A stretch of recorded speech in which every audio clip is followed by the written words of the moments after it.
미국 소식 짚어보겠습니다. 코로나19가요, 백악관 문턱을 넘었습니다. 트럼프 미국 대통령의 최측근들이 잇따라서 양성 판정을 받았는데요. 그 모습 보고 이야기 이어가겠습니다. Mike had very little contact with him, but Mike was tested and I was tested. We were both tested, and it's negative.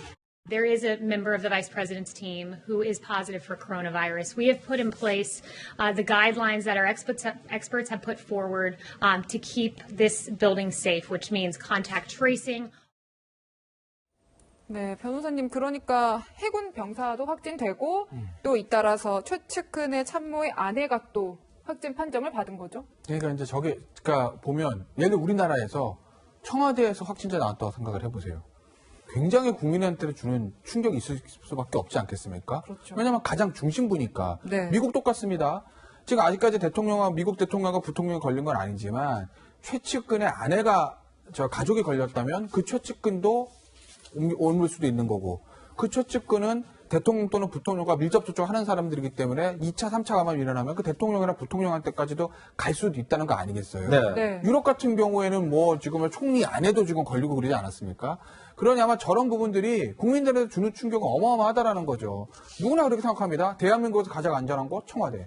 미국은요? 백악관이라고 생각할 거예요. 당연히 그렇지 않겠습니까?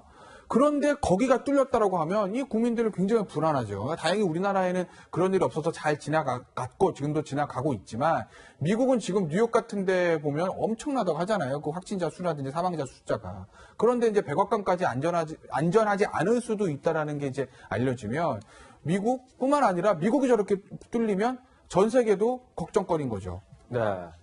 김 교수님께 좀 여쭤보고 싶은데, 이 보면은 트럼프 대통령은 별로 이거 신경을 안 쓰는 것 같아요. 백악관 내에서도 확진자가 나오는데, 방금 화면에서도 보셨지만, 마스크를 안 씁니다. 굉장히 잘못된 시그널이죠. 국민들에게 마스크 안 써도 된다, 이런 얘기를 하고 있는 거예요, 본인이. 특히나 이제 마스크 공장 가서도 마스크를 안 쓰고 나오는 장면이란 거는 굉장히 사람들을 당혹스럽게 하는 장면이죠. 그리고 아까 말씀하신 대로 해군 사병이라는 사람이 누구냐면, 대통령 전용차 주차요원이에요.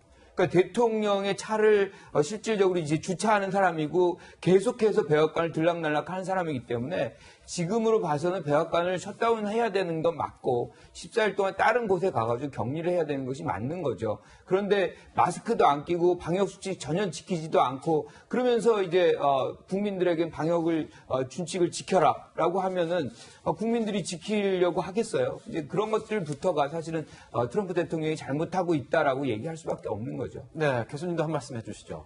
저는 이제 트럼프 대통령께서 저 마스크 안 쓰는 이유는 사실 이제 보건학적으로 보면 말이 안 되는 게 마스크 공장 가서 옆에 굉장히 아까 말씀을 가까이 하시는 분이 있어서 실제로 저분이 감염이 됐으면 감염이 될 가능성이 굉장히 높은데 지금 트럼프 대통령의 사실 머릿속에는 이번 선거도 있고 경제를 빨리 좀 일으켜서 도약하기 위한 그런 게 있어서 그런 거에 의해서 계속 마스크도 좀 안 쓰시고 또 경제를 회복하고자 하는 그런 마음이 있어서 복합적으로 좀 이 보건학적인 거와는 좀 반대로 가는 경향이 크지 않을까 그런 생각도 해봅니다. 네. 네, 이렇게 코로나 사태가 미국에서 아직은 안정은 되진 않았지만 이런 가운데서 경제 활동을 다시 정상화하는 쪽으로 좀 고집을 부리는 것 같기도 해요. 그러니까 그게 이제 앞서 저 교수님 말씀하셨듯이 미국 대선 있잖아요. 네. 이번에 재선을 노리는 거 아니겠습니까? 지금 트럼프 대통령의 지지율이 나쁘진 않다고 합니다. 역시 미국도 위기가 있으니까 지도자 중심으로 뭉치는 경향들이 있죠. 그렇다 하더라도 트럼프가 처음에 당선된 모토가 미국을 위대하게 아니었어요? 경제 문제거든요. 그리고 경제가 잘 굴러왔어요. 속은 어떨지 모르지만 겉으로는 잘 굴러왔습니다.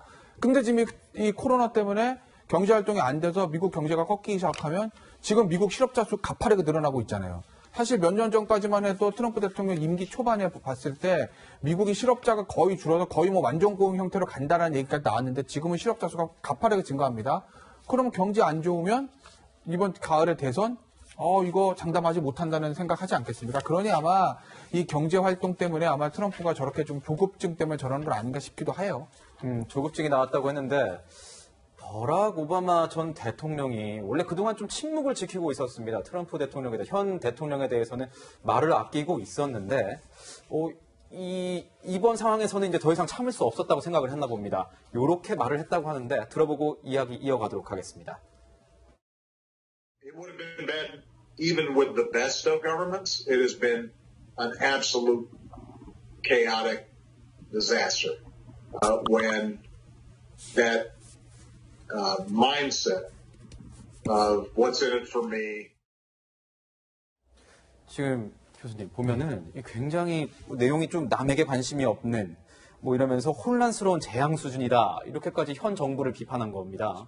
혼돈스러운 재앙 수준이다 뭐 이렇게 표현을 했는데 최악의 평가를 한 거죠. 그러니까 버락 오바마 대통령이 지켜보고 또 지켜보고 왜냐하면 환란 상황에서 지도자를 비난하는 것 자체가 사실은 좋은 현상은 아니거든요. 힘을 모아주고 문제 해결을 같이 이제 해나가는 그런 것들을 해야 되는 상황임에도 불구하고 이제 오바마가 생각하기엔 굉장히 답답했던 것 같습니다. 완전한 방역 실패의 상황인 것이고 어떻게 보면 트럼프 대통령 같은 경우는 시간이 굉장히 많았어요. 그러니까 중국에서 시작해서 한국 왔고 유럽 다 초토화가 되고 그 상황이라 그러면 대비할 수 있는 시간이 충분히 있었거든요.